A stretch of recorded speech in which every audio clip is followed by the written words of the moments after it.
welcome Senior Minister from our very close ally Singapore back to the Oval Office.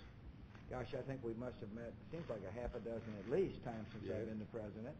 And every time I meet with you, I come away with a better understanding of a lot of issues, particularly in your part of the world. I thank you very much for briefing me and sharing your wisdom. We've spent a lot of time talking about the neighborhood. But before I get to a couple of countries in the neighborhood, I do want to say, one, how much I appreciate your firm stance against extremists and radicals who use the tactics of murder and intimidation to advance their ideology. Singapore is a very strong ally in the war against the extremists. I also am so pleased that the trade agreement that we negotiated during our respective times has kicked in. I'm a believer in free and fair trade, as are you, sir, and our FTA with Singapore was a very positive accomplishment for our two countries. We did spend time talking about the countries in the neighborhood.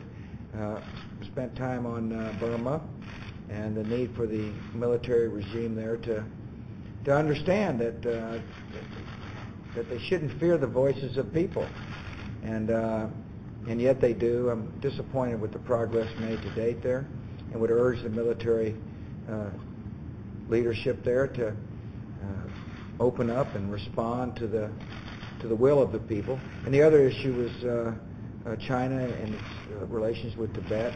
And we both agreed that it would stand the Chinese government in good stead if they would, begin a dialogue with the representatives of the Dalai Lama. They'll find, if they ever were to reach out to the Dalai Lama, they'd find him to be a really fine man, a peaceful man, a man who is anti-violence, a man who is not for independence, but for the cultural identity of the Tibetans being maintained. And so I want to thank you, sir.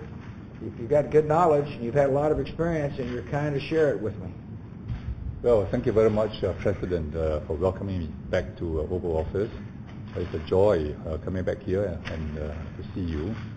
I was very interested in developments in the Middle East. The President briefed me on the developments in Iraq, a concern which he has over Iran, which is going to be a very big problem, not just for the U.S., but for the region and for the world.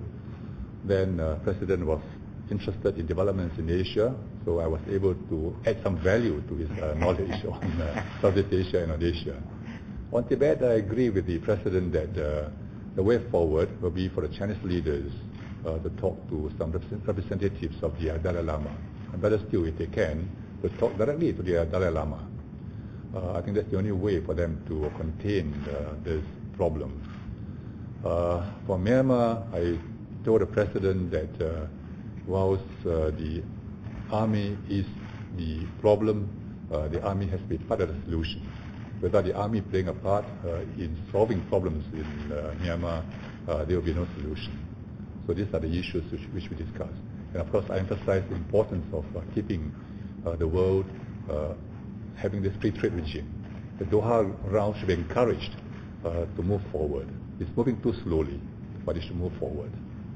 Thank you, sir. Thank you for coming. Thank you all. Thank you.